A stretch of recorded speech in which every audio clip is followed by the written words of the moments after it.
Bab 1635. Wanita dan uang Neslandia milik kita. Pemimpin. Gawat. Tempat yang mereka kunjungi adalah dekat kuburan pemimpin tua. Tampaknya pemimpin tua beraksi. Daerah sekitarnya telah diratakan. Saat ini, penjaga yang menjaga area terlarang berlari dan berteriak.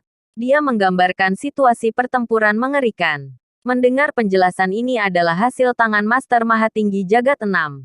Cliven Fennel mengerutkan kening. Apa kalian pergi ke dekat makam pemimpin tua? Haven Marsh dan yang lain mengangguk. Lancang. Apa kalian diizinkan ke area terlarang pemimpin tua? Cliven Fennel berteriak keras. Aku mengerti. Pasti pemimpin tua yang memukuli mereka seperti ini. Pemimpin tua yang meminta mereka untuk mengakui kesalahan mereka. Kata tetua pertama tiba-tiba. Semua orang juga berpikir seperti itu. Lagi pula, Nathan adalah orang biasa. Bagaimana mungkin memukul Haven Marsh, yang merupakan Master Jagat 3, seperti ini? Itu pasti karena mereka ingin memberi pelajaran pada Nathan. Lalu pemimpin tua mengambil tindakan. Kalau begitu aku punya pertanyaan. Mengapa Nathan Clark begitu yakin mereka yang membocorkan berita? Bagaimana dia mengetahuinya? Seseorang mengajukan pertanyaan. Bukankah ini mudah? Apa pekerjaan Nathan Clark sebelumnya? Meskipun kekuatannya hilang, tapi kecerdasannya jauh lebih tinggi dari yang kita bayangkan. Setelah dia tahu Nana dibawa pergi, dia pergi ke Sekte Gazahar. Barulah terkena aroma Sekte Gazahar. Cliven Fennel menjelaskan. Ya, benar. Di tubuh Nana memang ada alat pelacak. Suamiku yang membuatnya. Kirana mengangguk. Mengerti. Akhirnya mengerti. Nathan Clark juga bukan orang biasa. Tapi dia harus berterima kasih kepada pemimpin tua. Ya, betul. Pada akhirnya, Haven Marsh dan yang lain mendapatkan hukuman yang pantas mereka terima. Zamaris akhirnya kembali tenang. Tapi di berbagai belahan dunia sama sekali tidak tenang. Diam-diam, pasukan aliansi merekrut orang-orang. Tidak hanya itu, mereka mencari berbagai sumber energi di seluruh dunia. Mereka mengincar semua sumber energi yang dapat meningkatkan efektivitas pertempuran. Terutama beberapa senjata ampuh yang telah lama mereka dambakan. Di Manor suatu kota negara Waregel. Jefferson, apa kamu benar-benar akan pergi ke Neslandia? Beberapa orang memandang pria berambut perak dan bertanya. Yang mengejutkan, seluruh tubuh pria berambut perak itu terbuat dari mesin.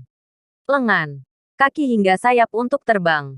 Bukan karena dia dipenuhi oleh lapisan mekanis, tetapi daging dan darah serta mesin telah menyatu.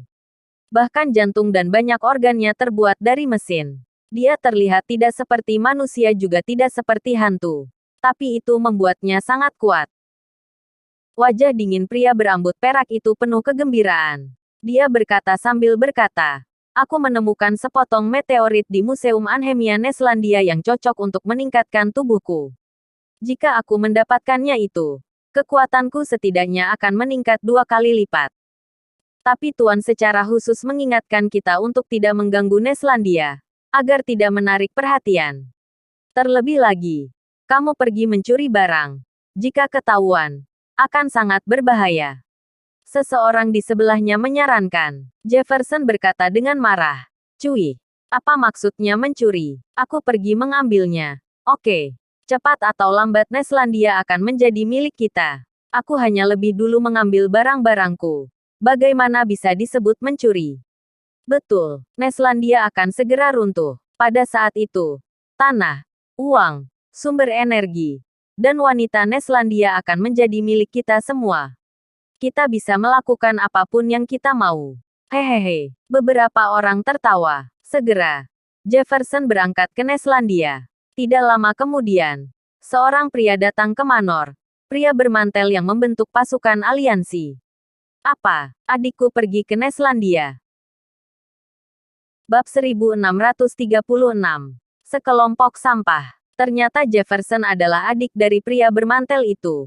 Siapa yang menyuruhnya pergi? Cepat bawa dia kembali. Berbahaya. Pria bermantel itu berteriak.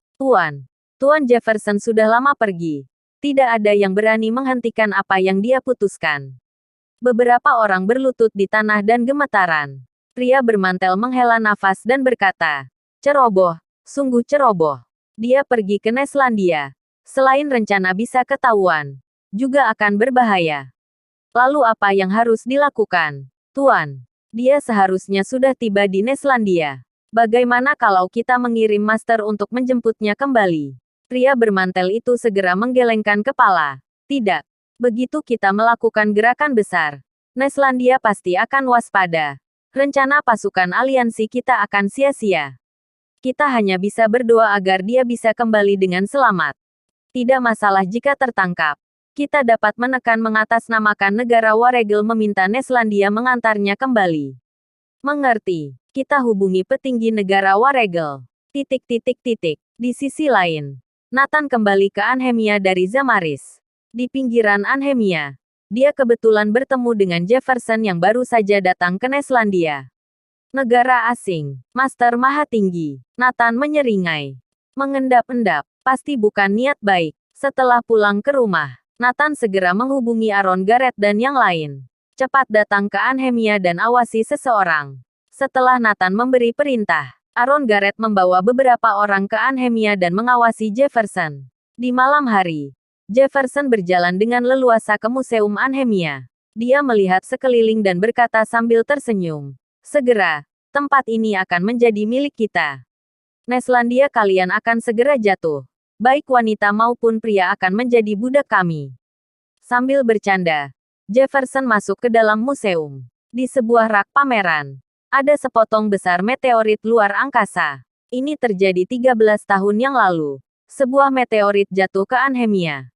Belakangan, ditemukan potongan meteorit ini sangat berharga dan berukuran besar. Jadi diletakkan di museum. Tak. Lengan robot Jefferson mengeluarkan suara. Tinjunya terkepal. Brak, krak. Lemari kaca anti peluru retak oleh pukulannya. Kaca anti peluru ini dibuat khusus. Bahkan tidak bisa dihancurkan meriam. Namun hanya butuh satu tinjunya. Ring ring ring. Pukulannya menyebabkan alarm menyala. Suara sirene meraung keras. Tapi Jefferson mengambil meteorit itu dan pergi tanpa tergesa-gesa. Walaupun alarm berbunyi tidak menjadi masalah. Apa bisa semut-semut ini menghentikannya? Yang mengejutkan Jefferson, tidak ada yang datang untuk menghentikannya. Seluruh museum kosong. Sekelompok sampah. Benar-benar sesuai dengan reputasinya. Ditakdirkan menjadi budak sejak lahir. Melihat tidak ada yang datang untuk menghentikannya, Jefferson berkata dengan marah. Ketika dia sampai di pintu keluar sambil membawa meteorit, dia tertegun.